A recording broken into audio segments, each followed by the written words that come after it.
Good evening and welcome to another episode of After Dark. Sit back, relax and listen to tonight's creepypasta titled The Devil Game. This is a set of instructions for how to speak with the devil.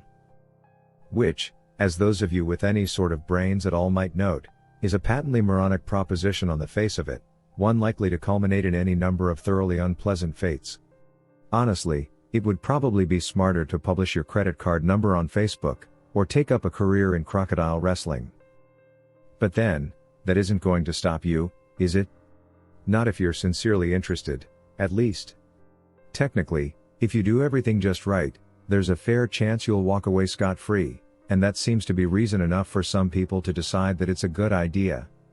Especially if you're the fate-tempting, thrill-seeking, scare junkie type. Or the desperate type. Which brings me to a point of clarification I ought to make. This is not a manual for making any kind of Faustian bargain, you know, a wholesale your soul type of deal. Although if you happen to bring it up in conversation, he certainly wouldn't be one to refuse. Following through with such a foolhardy bargain, however, would necessitate removing some of the protections which you will put in place for your conversation, and I don't think I need to spell out for you why that would be a bad idea. If you're really mathematically impaired enough to want to trade something that will last an infinite number of years for something that might last about 90, tops, there are plenty of other rituals out there for you to follow. This one, if performed correctly, should only allow the two of you to talk. This, perhaps, begs the question of why exactly you would want to speak with the devil in the first place. Maybe some of you just like the idea of making small talk with extremely dangerous occult entities. But for the sake of the human race I hope most of you aren't quite that stupid. Short answer is, he knows things. Things that some of you may have a deep, vested interest in finding out. I mean, he's not omniscient or anything, much as he might like to pretend otherwise, he's not God, but he's definitely got a supernatural advantage over the kind of knowledge any human would be able to obtain. For example, he probably wouldn't be able to predict when the next world war will happen, or tell you the cure for cancer. But he could very well be able to predict the winning numbers of tomorrow's $500 million Powerball drawing, or tell you what deadly, undiagnosed condition might be afflicting one of your loved ones. Of course, the Prince of Darkness doesn't just go around giving out winning lottery numbers to anybody who asks. And trusting any sort of information obtained from a being commonly described as the father of all lies is liable to land you in a worse situation than you were in when you started. However, if you're really dead set on finding something out, and you're exhausted all other options, there is a way to try to get accurate information out of the guy. You see, like so many of the more urbane villains in popular culture, the devil has a bit of a penchant for games and gambling. Of course, the reason he likes them so much is that he almost always wins.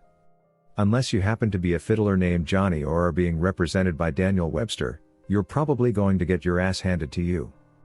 But, if you're determined enough to want to face the risks and the long odds, there's a certain game the two of you could play to try to win the information you need. First things first, though. We'll start off with a description of the summoning process, then get into the rules of the game, some tips for how to play, and finally, of course, the inevitable litany of arcane shit that might go horribly wrong. In order to contact your conversational partner, you'll need to go to a church at midnight. It doesn't matter what kind of church, large or small, old or new, liberal or conservative, just as long as you're sure it will be empty. The last thing you want is for some preacher to walk in on you while you're in the middle of this, for the sake of the preacher's well-being, as much as your own.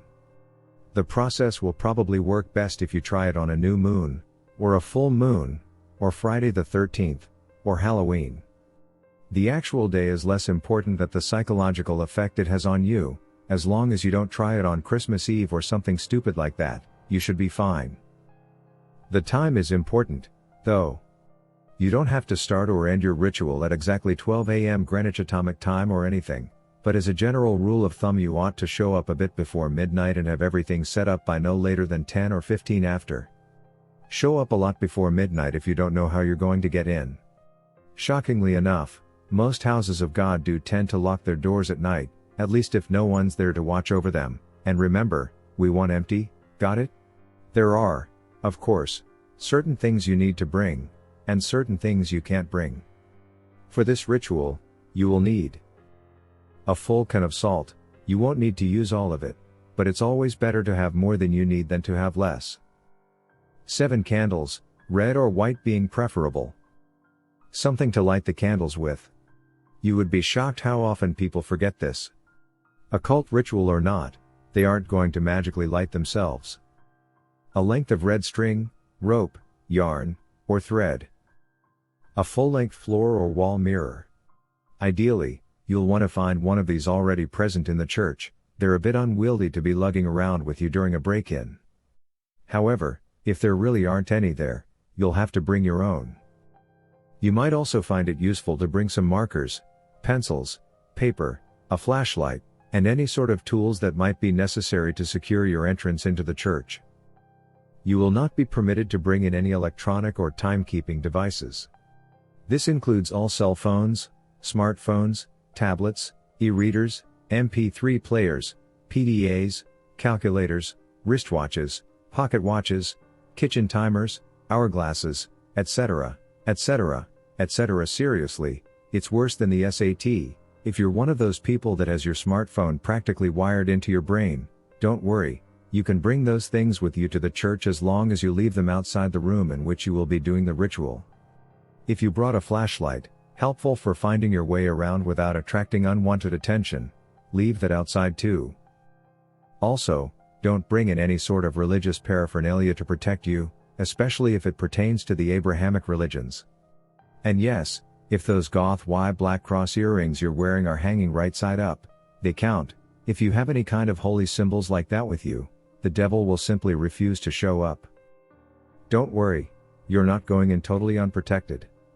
In fact, most of the supplies with you are not for any sort of devil summoning ritual, but for your own protection, old superstitions and folk magic remedies to guard oneself from evil. From what I know of it, the effect's mostly based on the power of belief, so there are probably numerous other objects, artifacts, and procedures that would work just as well. If you'd like to risk being left helpless at the mercy of the devil in order to test that theory, feel free to experiment. However, for anyone without a psychotic death wish, I'd recommend sticking to the ritual as follows. Once you're sure you have all the right supplies with you, make your way into the church and find someplace to set up. It can be anywhere from the main sanctuary where services are held, to a Sunday school classroom, to a walk-in supply closet, as long as you have a sufficient amount of open floor space and are certain not to be disturbed.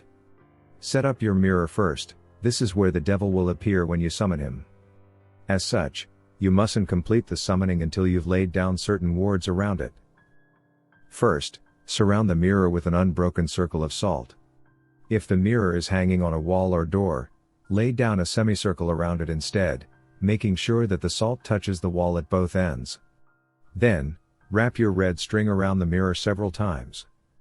The color red, especially red string, is symbolic of protection in the folklore of many cultures and religions. This is also why red candles are a good idea. Speaking of the candles, set them up around the outside of your circle, or semicircle, of salt, spaced at relatively even intervals.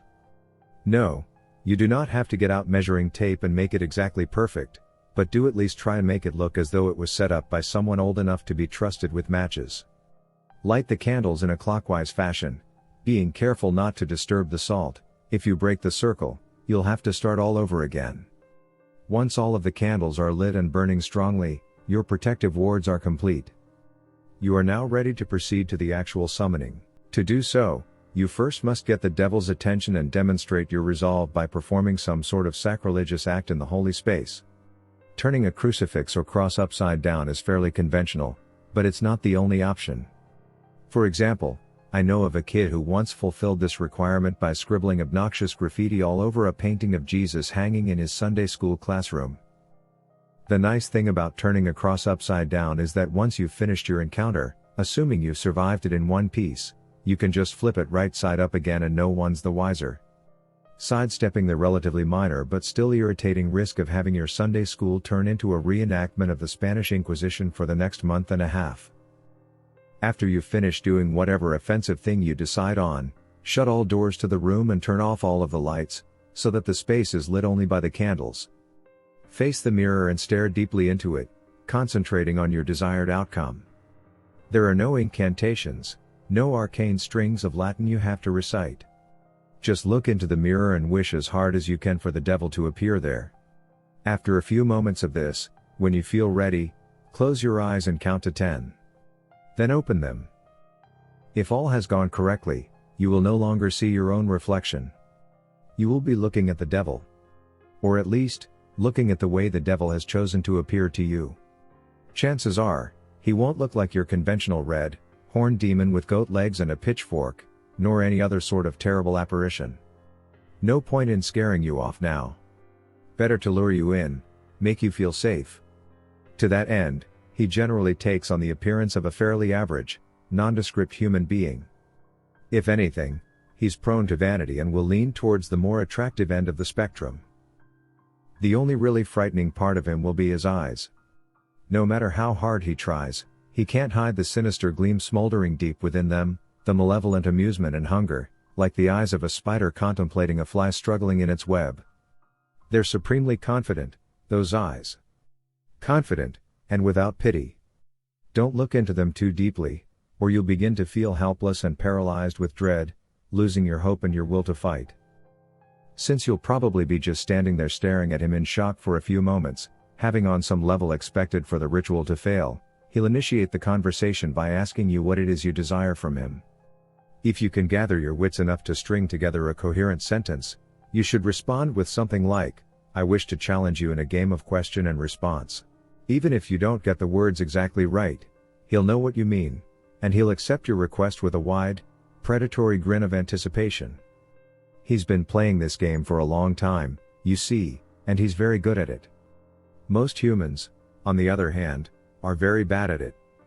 This gives him a chance to, at the very least, thoroughly mess with your mind, and at most, well, we'll save that for the litany of shit that could go wrong. You'll have to play it very smart to avoid justifying his expectations. The general rules to the game are very simple, with a few caveats that can make things more complicated. He'll begin by asking you a question. He always initiates the game.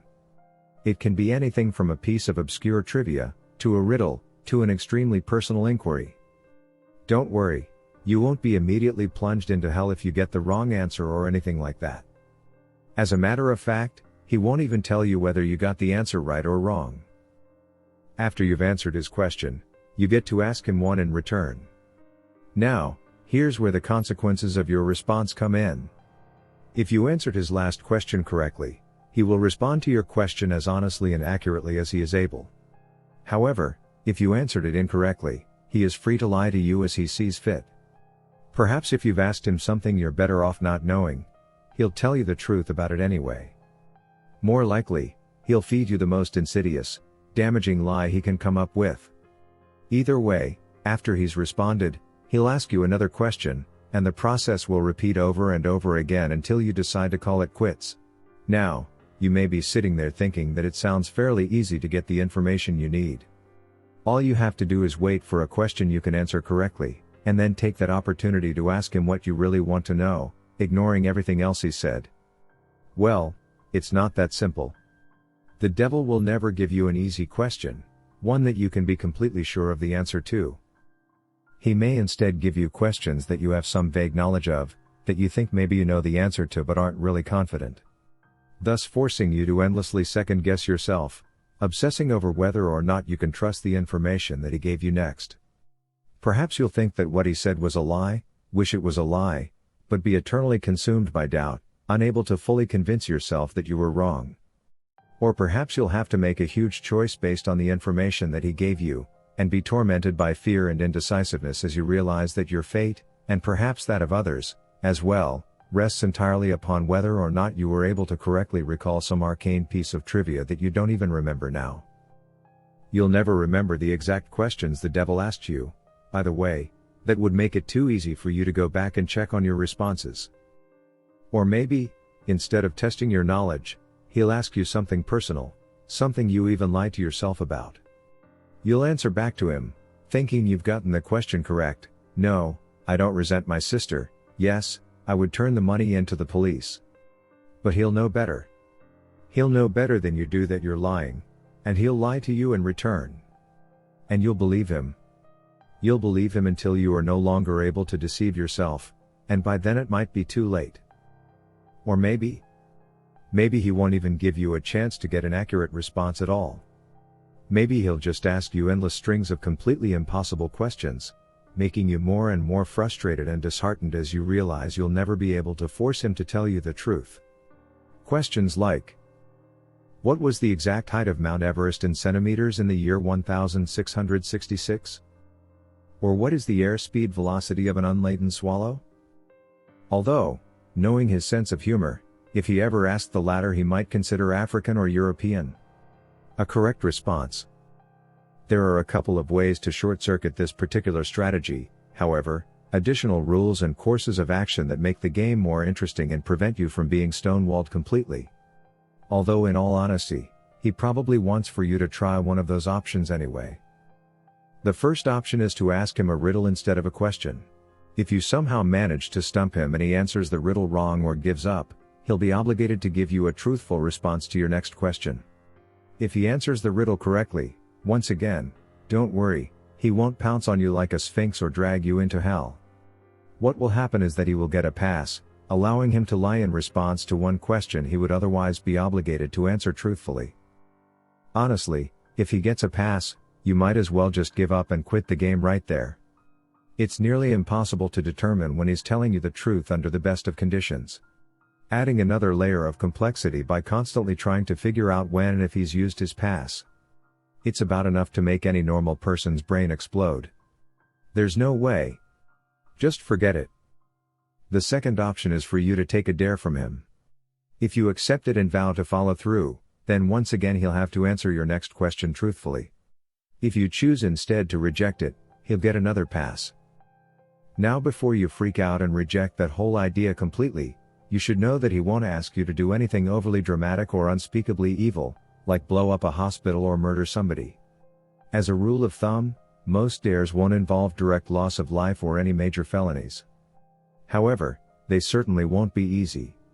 Inflicting severe pain on yourself, doing something that terrifies the shit out of you, cutting off a treasured relationship, publicly humiliating yourself or someone you love.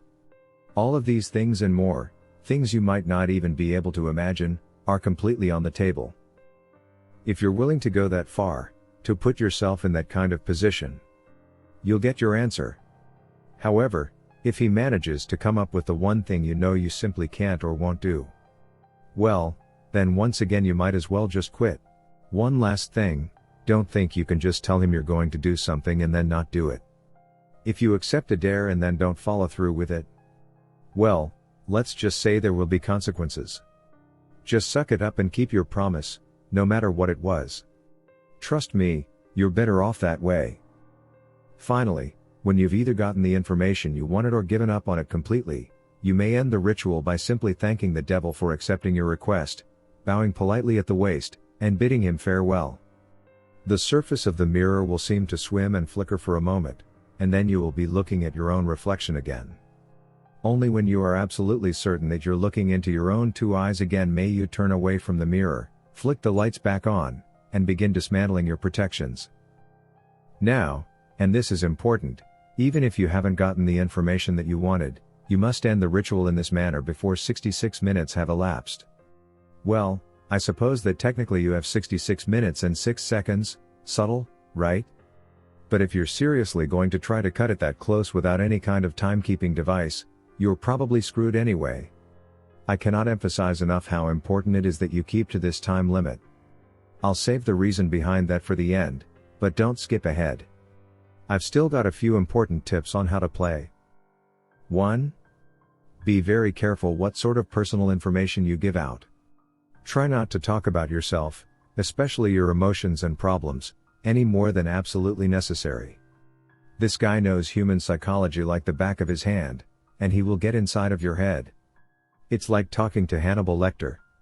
Give him enough to work with and, even if you don't believe a single word he says, he will still find ways to fuck with your mind like nobody's business.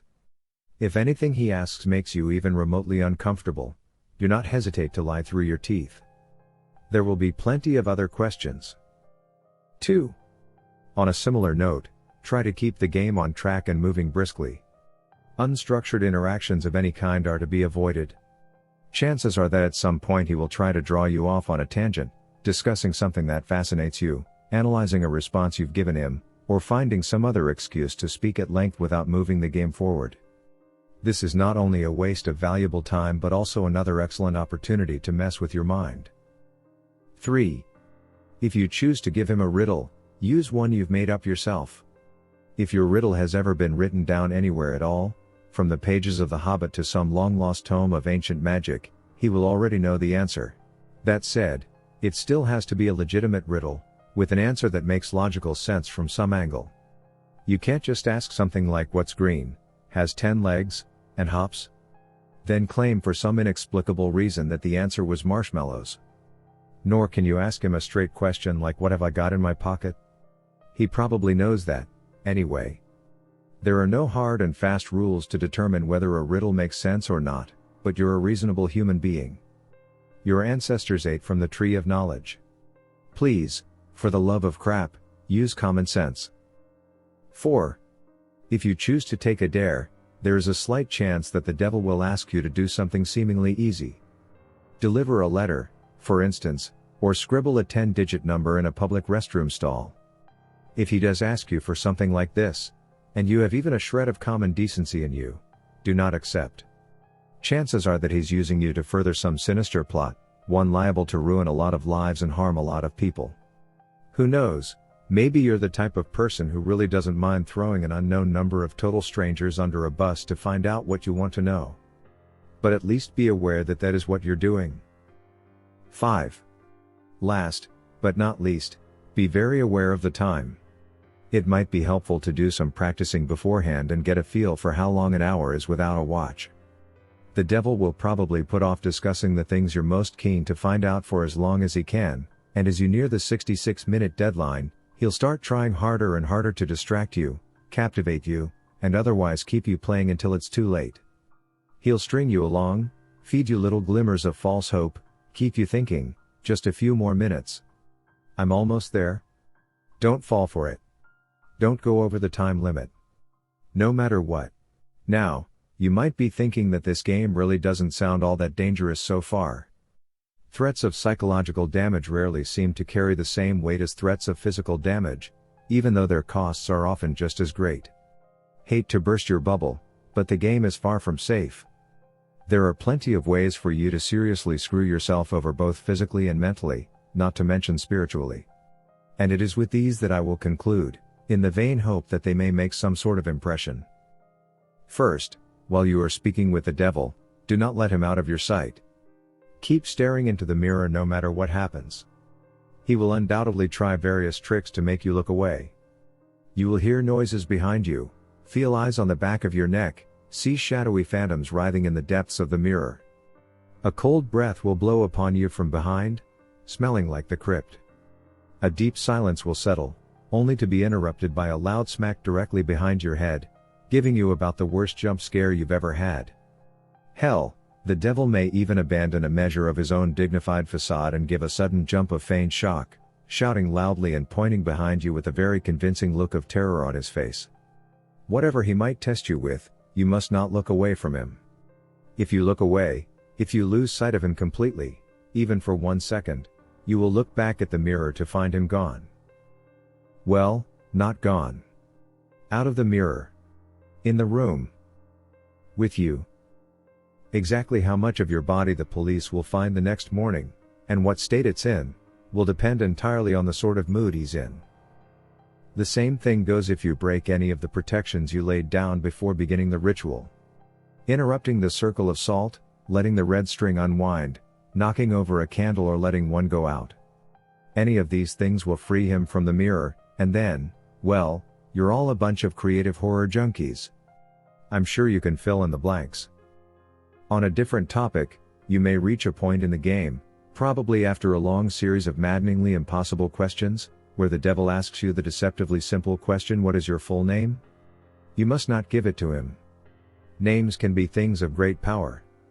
Although the devil will, of course, already know your name, telling it to him yourself is akin to inviting a vampire into your home. Your name is deeply synonymous with your own inner self, thus, Giving him your name is powerfully symbolic of giving him yourself.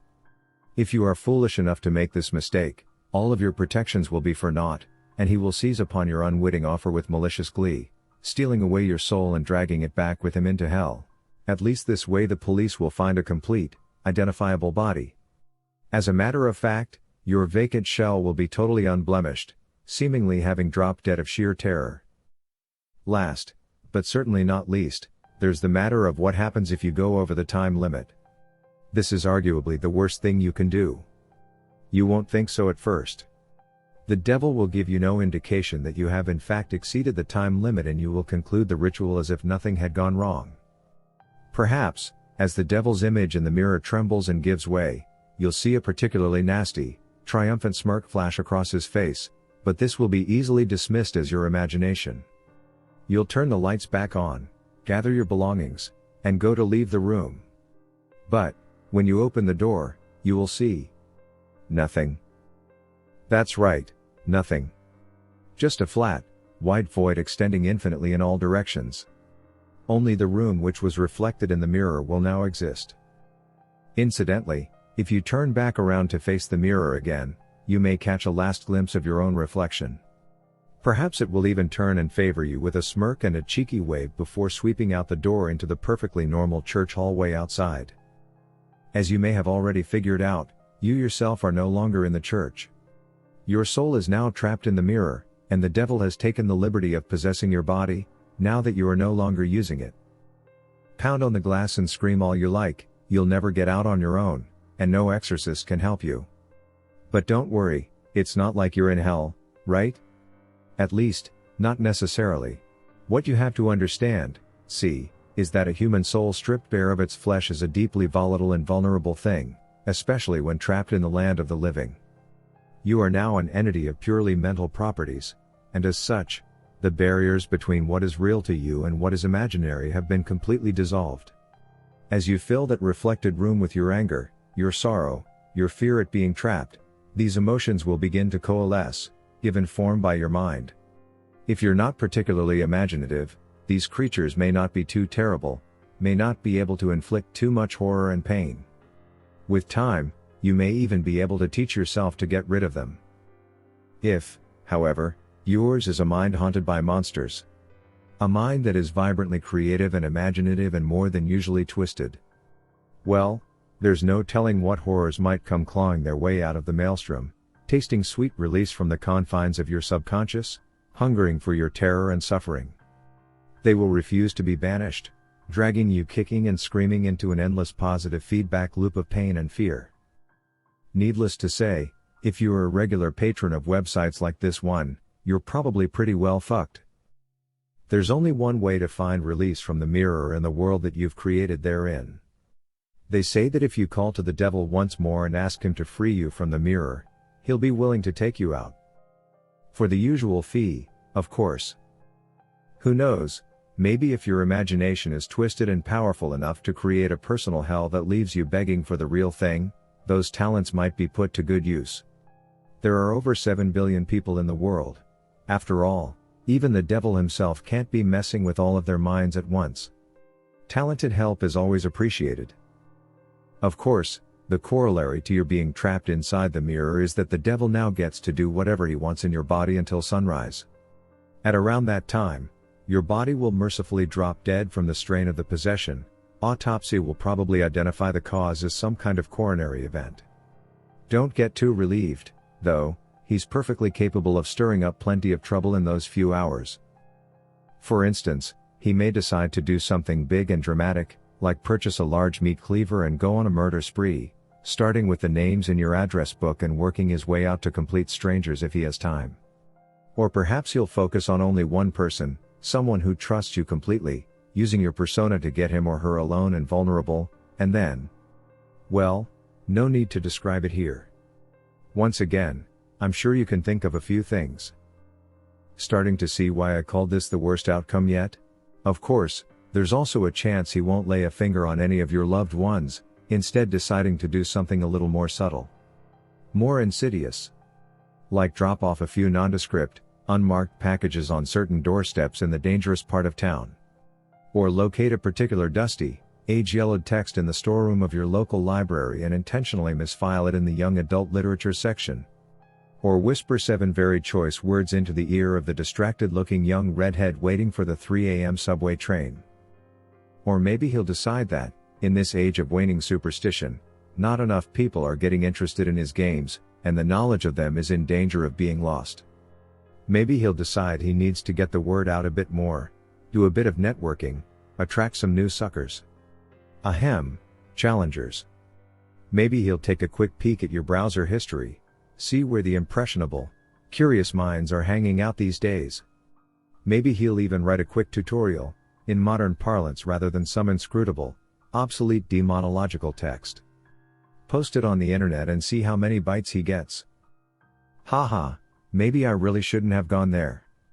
But if you've made it this far without shying, a little twist at the end isn't going to put you off, is it, dear reader?